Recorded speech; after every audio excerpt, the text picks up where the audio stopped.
Good morning, and happy Saturday from the farm. Welcome to another episode of Thinking Outside the Soil, where I get to talk about topics related to farmers and ranchers that use hydroponic practices to grow the crops and creatures we need to eat. I am your host, Sean Short, and today is January 7th, 2023. Thank you for being with us on this beautiful morning. Another great day lies ahead. And today I am going to talk about sunflower and hydroponic sunflower fodder. It will conclude this week's introduction to the ABCDs of hydroponic fodder. And in regards to the ABCDs of hydroponic fodder, sunflower is really my favorite. And because it's my favorite, I must bring up the scientific name and go a little bit nerdy on you. Sunflower is Helianthus annuus, and it's a forb that originates here in North America. The name Helianthus annuus is derived from the Greek word helios for sun and anthos for flower. And at the same time, annuus means annual in Latin. So a flower of the sun that returns every year. I love that. Sunflowers are a forb grown for their edible oil and seeds. So I said that word forb twice, and I love it because what I find the most interesting is that the word forb comes from our Greek cousins and it means fodder. So sunflower was first cultivated by the North Americans in prehistoric North America. There's some evidence that shows it was first domesticated in Mexico somewhere around 2600 BC, and then it came north into the southeastern US somewhere around 5,000 years ago. Many of the indigenous American peoples here used the sunflower as their symbol of their solar deity, including like the Aztecs, the Hopis, and the Incas even further south. Now, in the early 1500s, the Spanish conquistadors saw how the wildlife foraged sunflowers. So much like clover, the flowers attract bees. And for those of you that may have sunflowers around you, you've seen bees love to swarm. And the seeds and stems are very appetizing to animals. The squirrels steal mine almost every year before I get a chance to harvest them. So the Spanish likely used this word forb when they saw this activity. And then those that left the Americas carried these seeds back across the Atlantic and into Europe. And the sunflower soon became a very important agricultural commodity. It's popular as this dual-purpose crop for both the oil and the forage production. So the seeds of this plant are a valuable food product, and they make a raw material for the sweets and the fat and oil processing industries. Sunflower oil is widely used. The numbers from the last year show that the world production of sunflower seeds was somewhere just north of 63 million tons. We said that the Spanish conquistadors brought them back, and it became so popular that now Russia and Ukraine lead the world with over 50% of that production. So the world leaders in seed production behind them are Argentina, India, and China. But this crop's also grown on a larger scale in other countries. According to the National Sunflower Association here in the United States, U.S. farmers produced about 1 million tons on only 1.5 million acres. Now, with these changing world affairs, sunflower cultivation could become very lucrative for some of us American farmers, especially those that may adopt hydroponic fodder. This crop is very, very useful, and the waste from the production of sunflower, which we can call oil cake or meal, they're very useful and in high demand as this raw feed material, and usually it's fed as a green fodder or silage. The farmers on the Great Plains here have grown this sunflower for ages, and we've known that it's a good source of feed for our life.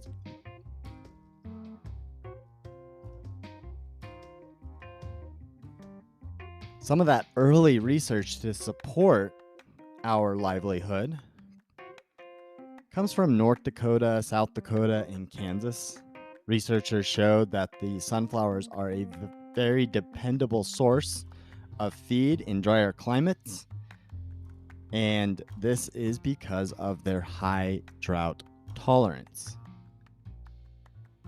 It's been studied well in animals, and researchers over in Southeast Asia have studied hydroponic sunflower fodder in sheep and goats. They've looked at what other people were doing around the world and proposed that these plant matters could be really good for these ruminants.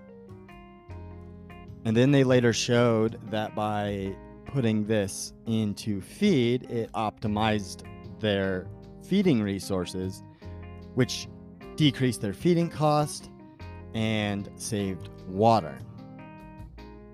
So sunflower fodder provides a really good quality forage for our livestock and even for the environment.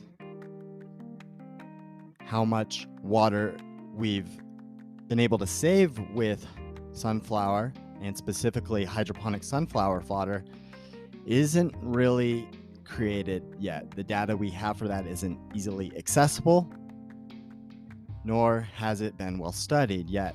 As a field crop, we've studied it very well.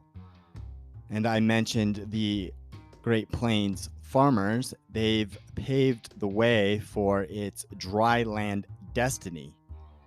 So specifically, recently, that is, a Texas A&M student found that field-grown sunflower has a similar water use efficiency as cowpea. A similar water use efficiency suggests that the hydroponic sunflower fodder will also use water like cowpea. And that's promising for feedstuff because sunflower is such this prolific agricultural crop. Yet I recognize more work is needed to gather this water use efficiency for hydroponic fodder in sprouts and the microgreens of sunflower. So I've applied for a Western SARE grant to study the effects of sunflower sprouts on chicken eggs. I'm doing a research project with a farm down in Black Forest, Colorado. Check out the episode on SARE to learn more about that organization. Similarly, the sunflower yields for hydroponic fodder aren't readily available either. But again, we can look to yields from farmers in the fields to see and give us an idea of its viability. I encourage those that have grown sunflowers to please reach out and share their successes and their failures. Failures are important. We get to fail forward when we learn from them. In my research for thinking outside the soil, I came across some cattle farmers from down under that reported their results from intercropping sunflower and corn and feeding it out as silage for their dairy cattle. And they showed that the partial replacement of that corn silage by the sunflower did not affect their fat and protein yield of their milk quality. That was very encouraging. However, we didn't have as much data to really see what they saw. However, they did continue to get increased milk prices. And this could also mean that sunflower alone is good for ruminants like cattle. It has a good palatability and an adequate feeding route. So the hydroponic sunflower could likely be fed to all lactating ruminants, though I haven't been asked by any of my cattleman friends to look into it soon. Though I do find really great results from feeding it out to my chickens, something that I'll share more about in upcoming episodes of this week. I'm going to talk about the ever amazing egg and the benefits of hydroponics for anyone's flock. And I'll be sure to talk more about the barley sunflower mix that I feed personally. And as always, I would love to hear or read your thoughts. Please leave a comment or send me an email over at Sean at Thinking Outside the Soil. That's SEAN, like Sean Penn. I love getting to read every comment and every email. If you want to learn more about how hydroponic fodder helps farmers save water, improve livestock quality, and become better stewards, head on over to thinkingoutssidethesoil.com. I've got a special offer going on so you can get a free copy of the book. I bought a bunch and I ask that you take care of the shipping and handling, and this is a way better deal than we can find online through Amazon or even over at the local bookstore. So don't miss out on getting the book and joining the next agricultural revolution. And thank you for being with me on another episode of Thinking Outside the Soil. Take care and have a lovely day.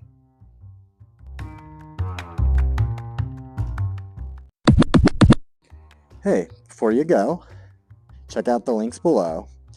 Leave me a rating and review and follow the show. Don't forget to get yourself some of our Blooming Health blended sprouting mix. Our mix has been shown to get the best eggs and create the healthiest flocks. With feed costs going up, right now's the time to lock in a subscription so that you can get the best eggs without having to go to the grocery store or the feed store anymore. Check out the links below to get yourself some Blooming Health blended sprouting mix.